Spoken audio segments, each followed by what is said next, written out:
Throughout the first half of Sefer Bereshit, death is actually one of the major themes.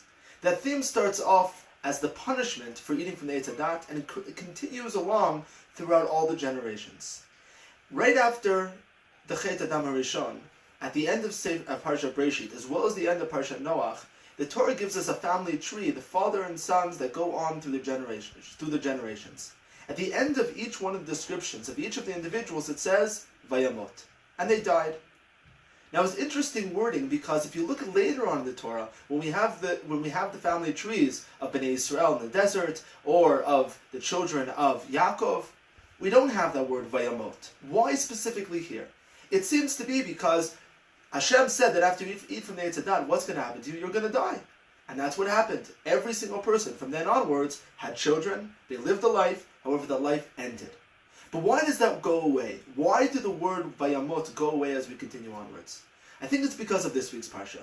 We come to Chayei Sara for the first time in history. The death has meaning to it. The death turns into a whole ceremony where Avram goes and buys a land. When that land he uses as a burial plot. When he buys this land, he wants it to be an achuzat kever. He wants it to be something that lasts forever, that goes on for generations.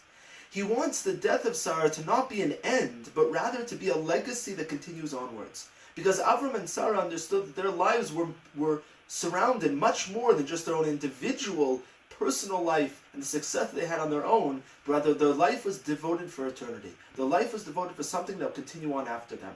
And that life, even in its death, becomes an achuzat kever, becomes something that continues onwards in a stronghold and is a legacy that we hold on to for the rest of time. And that's why right at the end of the Parsha, as Yitzchak finally finds his wife, Eliezer brings her back to meet Yitzchak, and Yitzchak brings her into the home.